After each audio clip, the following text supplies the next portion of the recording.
Okay. Let's take a look at the front page of Atal'Dazar's leaderboards.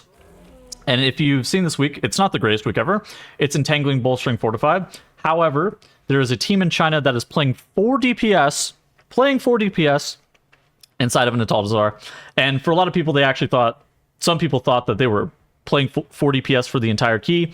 That's not exactly how this works. I actually fished at the bottom Billy, and we can actually take a look at what they did inside of this 32 and why they were so far under the timer, because they actually do a lot of really cool stuff. They were under by 230, which is pretty large. They could potentially even do this on a 33 with this route.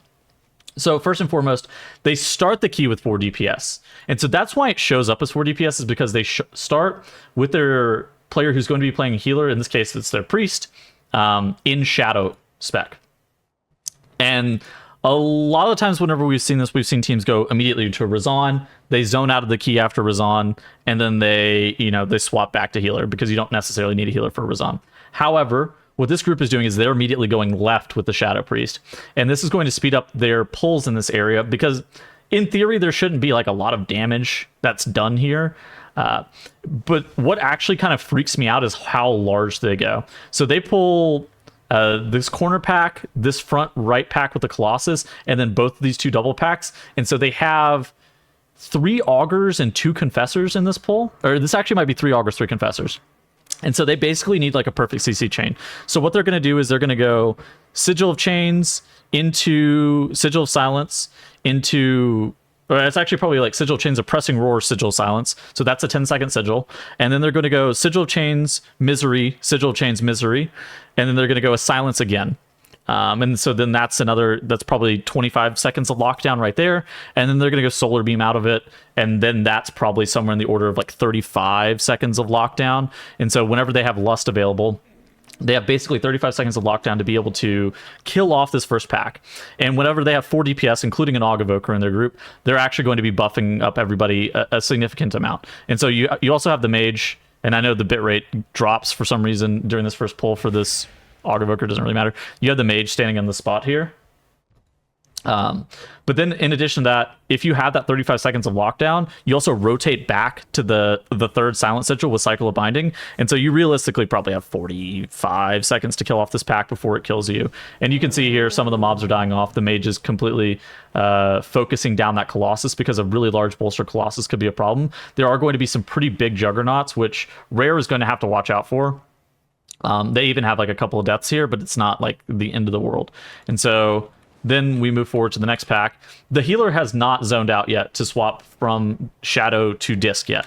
They're going to do one more trash pack as Shadow, and they do this pull. The only thing that really does damage, the only mob that should do damage in this pull is this Colossus whenever he's doing his cast on the players. Again, this is meldable, but if you pop a large enough defensive, say you're like on an Aug Evoker, you press Renewing Blaze plus Scales, you're probably able to solo it. So in theory, you shouldn't be taking any damage from this pull. After this, the Priest zones out, specs out of Shadow and specs into Disc. They have a couple of deaths here, so it's, not great. Not going great. I think they were a bit antsy, but they put multiple people in these Juggernaut spots to bait out the Juggernauts really well. And they're kind of chilling with this pull. Again, their healer is going to show back up eventually.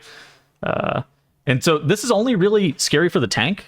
Not getting any healing here can be a bit sketchy, especially since it's double fortified. Bolstering Fortified is a bit brutal on the tank, but with Vengeance Team Hunter being the way it is, good play overcomes that. So there's a couple of other things that they did that I thought were cool that you can actually highlight in this key as well. And a lot of them involve Sarid spots. So you can see right here after Priestess, Rare is going to be running around, and you see like this orange world marker, and he's going to pull 4 packs of Sarids and 3 Skyscreamers into this pull. And what the team is doing is they've gotten up on this little ledge here. You can actually just like jump from this corner onto this ledge, and the Sarids can't leap onto you up here. And this is going to allow them a pretty significant time save. Now, the downside is Rare is getting absolutely annihilated by these Sarids. But again, if he's able to live this pull, which Vengeance Team Hunter is able to do, then you're kind of chilling. There's another downside where you can't really Breath of Eons this pack, but you're just going to you're gonna save so much time doing the pull like this anyways that you don't even need your Breath of Eons. You're just gonna kind of sit here and vibe with like Gnog Evoker. After this, they jump down to Razan, kind of a snooze area, and then they do something kind of interesting with their pathing again, where after Razan, they burn Invis potions here, and they go straight to the trash that's at the bottom of the Volcall stairs, do that first, and then get into the other Sarid spot that's on this ledge right here, as a group, and then they double pull the Sarids. And this again allows them for a little bit faster way of dealing with the Sarids at the cost of 3 players' invisibility potions here. So it's kind of chill, all things considered.